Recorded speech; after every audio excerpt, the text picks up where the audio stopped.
Welcome to the Rental Property Café. We have some exciting news. We have moved the Rental Property Café to the Real Estate for Generations website. So you can find us there. You can find us where you find your video podcasts. Good morning, Veronica. Good morning. Good morning. So there's a lot going on in the news. People have been reading, both investors and home buyers and sellers, about what's happening with the real estate agent business. Can you give us an overview about what's really happening and what it means? In the nuts, the National Association of Realtors entered into a settlement of various lawsuits that has resulted in some changes that are going to impact both buyers and sellers across the country. This is like a proposed settlement actions, and then things are going to be reevaluated in November. The judicial part is not over until November. They're going to kind of evaluate our proposed settlement actions, which we're implementing now. So they're going to be watching the next few months. And they could in November say, oh, that's not good enough, or you need to add this. So there could be more to come. Yeah. Everybody's not going to be impacted in the same way. But now we're at the point of reckoning where some of the initial changes are going to be implemented. I'm getting a lot of questions, and I thought this might be a good chance just to have a conversation about what I know, how I'm changing my business, how if you're a investor across the country, questions maybe you have. And so just wanted to have a conversation. As I told you, Cynthia, I'm not the expert. I'm not an attorney, just a real estate broker trying to do right by my clients in Pennsylvania. I've been getting so many questions from clients in my financial planning practice, as well as from other financial planners, about what this means for people that are conducting real estate transactions, either buying a property or selling a property. Can we start with sellers? What does it mean for sellers? For sellers, the main thing is that they will no longer be forced to put their property on the MLS or to pay part of the buyer's agent's commission. So there's like a decoupling, so to speak. In the past, when you enter into a listing agreement to sell your house, the agent would tell you a commission rate, compensation, that would cover not only what the listing agent would earn, but also a fixed rate that their buyer's agent would earn. And that was because, hey, I'm representing you, the person on the other side of the transaction. If you want a smooth transaction, if it's in your best interest as a seller, that they have someone holding their hand through the process. So that was really the norm of hiring a real estate agent, that you paid a lump sum percentage, and you knew that part of it went to the agent that you hired, and another part of it went to an agent you don't know that was representing the buyer. Yeah, and so correct me if I'm wrong. In my experience over the years buying and selling places, that was typically 6 8 was 5%. But sometimes it was negotiable and often split equally between the seller's agent and the buyer's agent. Is that right? Not. Yeah. And that's part of why the crux of the lawsuit was Okay. that there was some sort of standard, or sometimes you may have heard agents say customary. It's all because of a lack of confidence of talking about what fees should be. But fees have always been negotiable. Even in my practice, I would say I've charged a range based on the people who are involved in terms of the level of difficulty, the price of the house, but it's always negotiable. It says it actually on all listing agreements always said that there's a blank and you put in a number. People have been talking about there's some rubber stamp and everybody has the same thing, but it's not. It's always been negotiable. Which sounds like often people just didn't know they could negotiate. It's a fair argument of it's all in the presentation. Obviously, real estate agents are salespeople first for most of us. I think in the last few years, and especially with this lawsuit, we were forced to be more consultative. Now, people like me love that. That's my natural, I am more like a consultant. How you roll. But others aren't. And so they would just put a number on a piece of paper and slide it over and just say that's the price, and there's no Mhm. discussion about what you're going to get for the price, what you're going to get with the individual person sitting across from them. And that's why this breed of, can I ask them for less or not really less, or options? Because I think that's really what the crux of the matter is, giving the consumer options so that they can select. If you want the premium full in service, it costs this to provide. If you want bare bones and you're willing to, do some things yourself, then you'll get a different price. That's really what the negotiations has always been about. If I understand this correctly, the fee for help from the seller's agent and the buyer's agent was included in the purchase price. It could be rolled into the mortgage cost potentially. Is that correct? For the seller is in their closing costs, not so much the buyer. So Not so much the so buyer. Okay. from the seller's perspective, they generally pick the listing price that they would be paying so much in overall closing costs. And I Mm. like to Yeah, that makes talk sense. to the seller about the net number at the bottom, Mhm, not all the fees are taken out. So as long as you're happy with your walk away number, what's in between shouldn't matter as mhm, much to you. But if you want to, let's say, I know I definitely want a net 200,000. What can I do to increase the asking price or the list price? What mhm. value, what repair should I do to increase the value? And that's generally the kind of the conversation that I have with my clients, but it's really about the bottom line Mm. number. Just to dive into this for a second, because I think it's important that both buyers and sellers, unless they're real estate agents themselves, have representation in the transaction. We are talking about hundreds of thousands, sometimes millions of dollars in property changing hands. It's the biggest purchase or sale that many people will ever make in their entire lives. It makes me nervous as a financial planner, as a fiduciary financial planner, to think that people would go in unrepresented. The people I meet after the fact who tried to do it on their own and the mistakes they made and how Mhm, drawn out it went, all to quote unquote save money. They don't even realize that they probably spent more money because they had to get an attorney and they had to, so they're still mhm, spending money. I just caution people, like you said, it's a huge investment.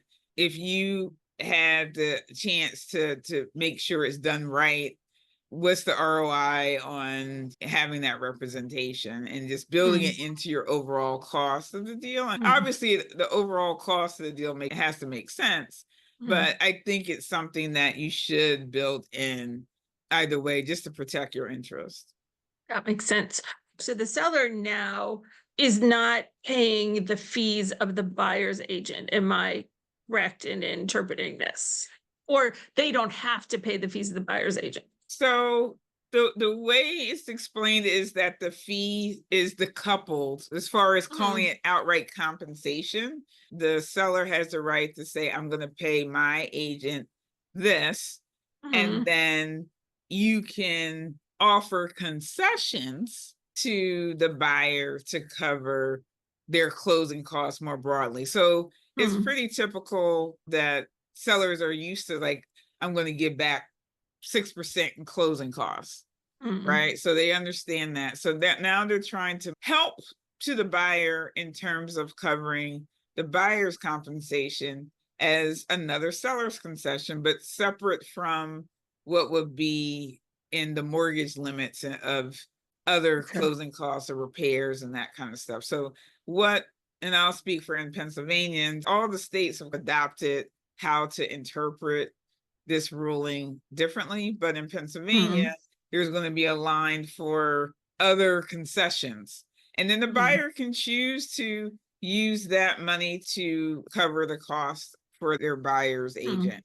And so that's all negotiable. So now, mhm, yeah, what I'm coaching my clients is, depending on the type of buyer, they may need more or less help in mhm, terms of getting to the finish line, covering their down payment and costs to their agent. So this is something we should evaluate on a case by case basis as the offers come in.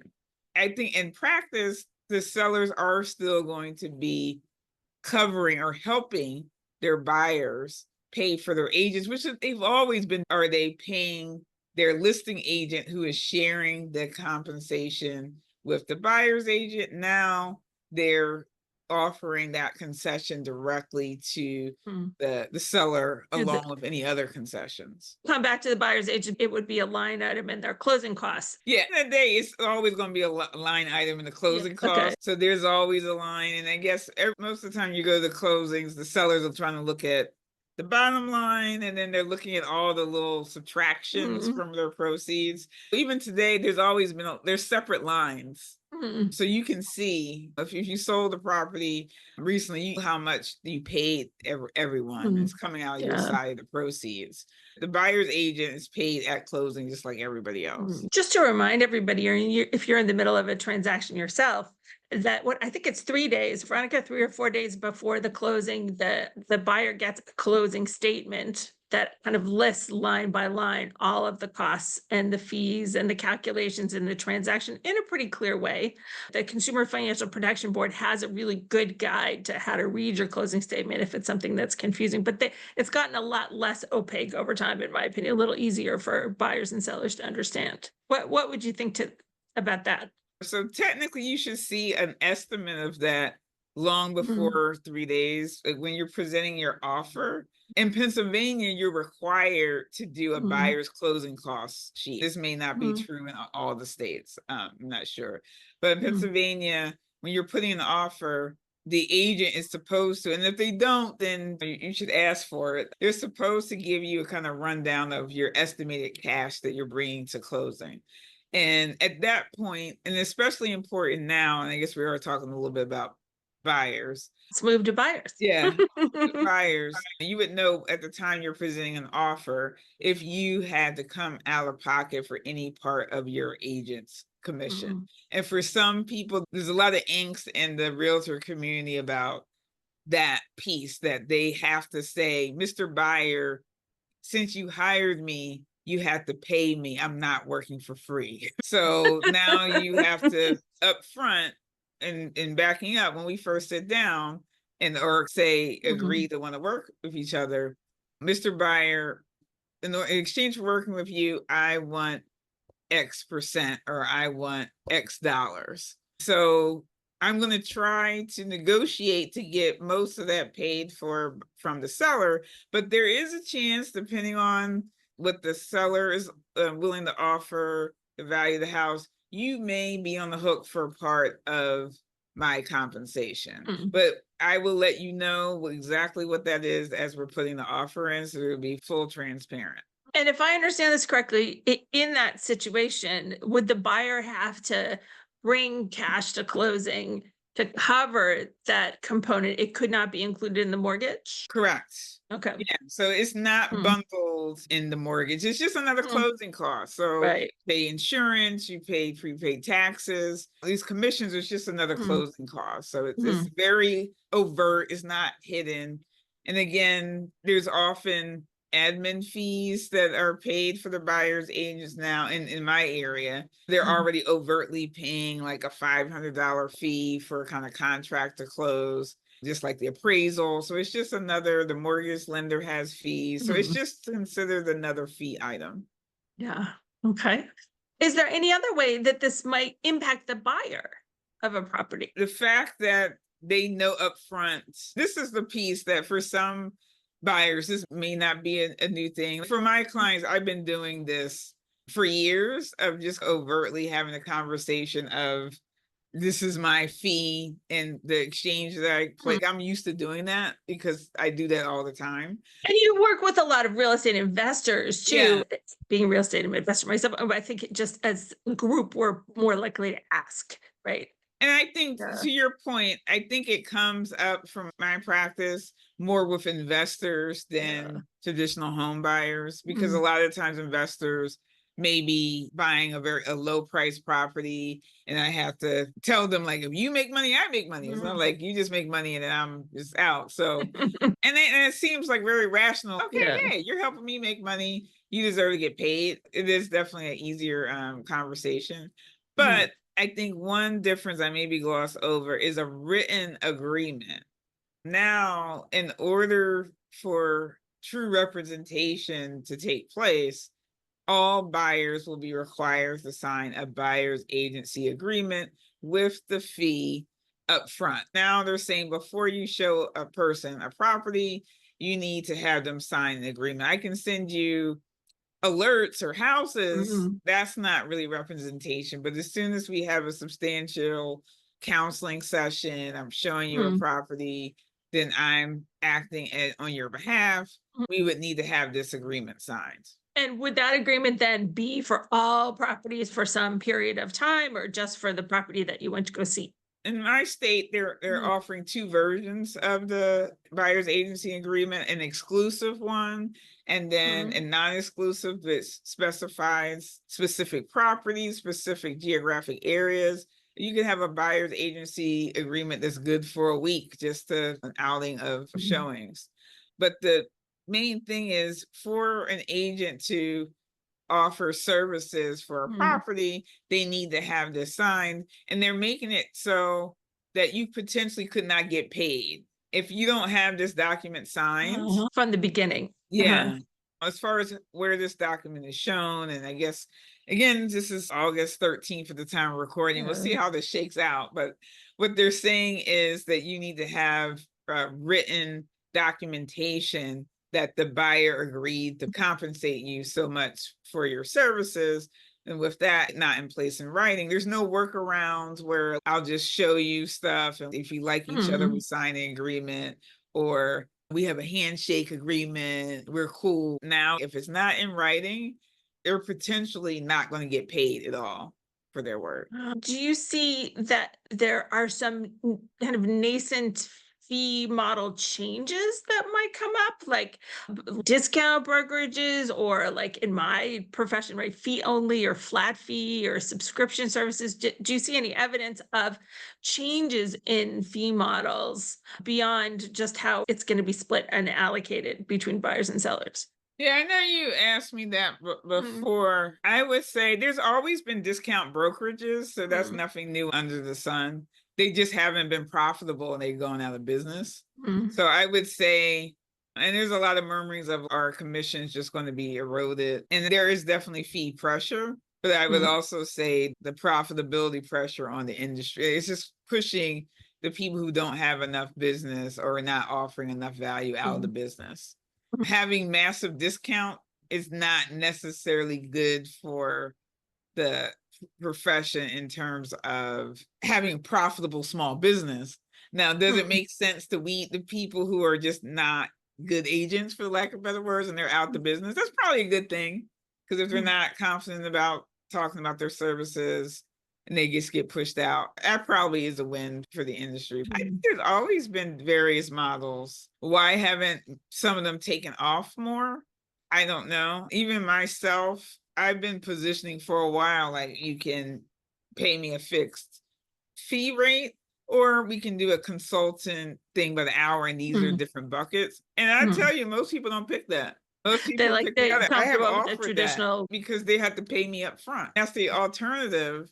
So I guess we'll see if people rationalize. You asked me, can they bundle it in with the mortgage? No, your attorney gets paid up Mm, front, a retainer. So people would have to feel comfortable writing checks up front mm, for more retainer, hourly retainer, or fee yeah. for specific services, which quite frankly, I think a lot of people don't really fully understand what the real estate agents do for end to end.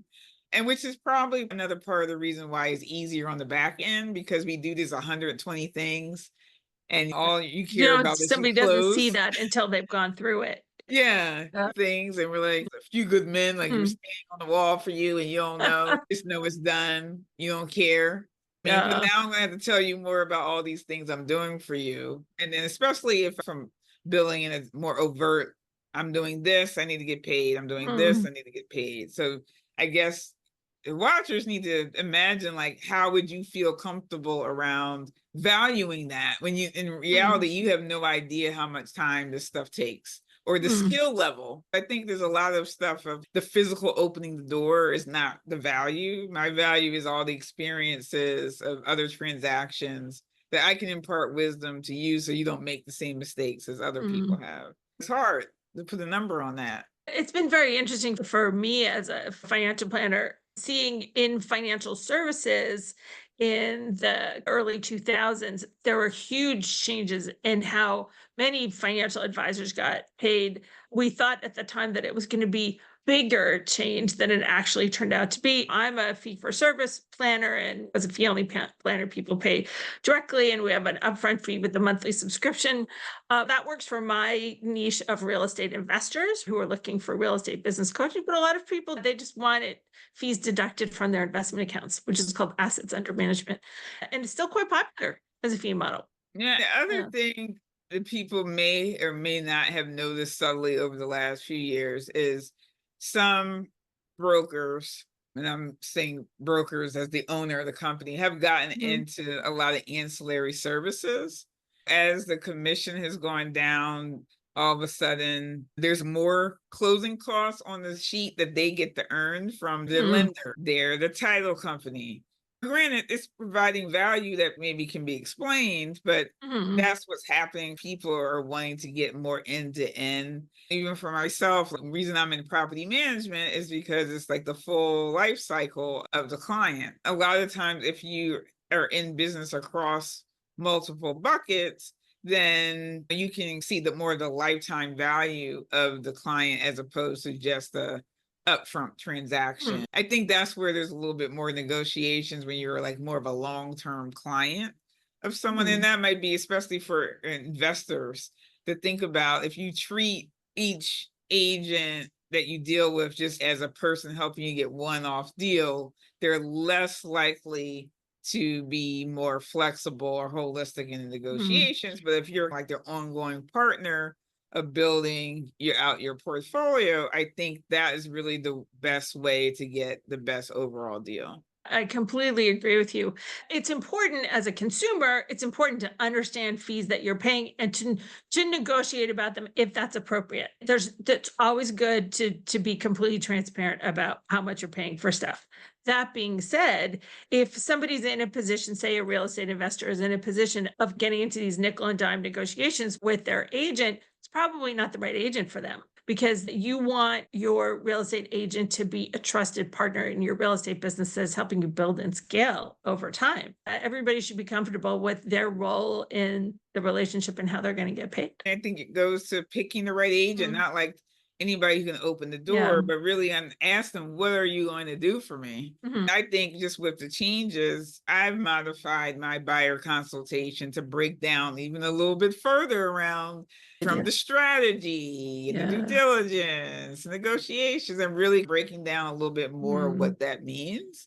And that helps people feel more comfortable of paying me for my professional Mhm. service. But if someone's just, hey, I'm just pushing this new buyer's agent agreement in front of them, hey, I gotta get paid.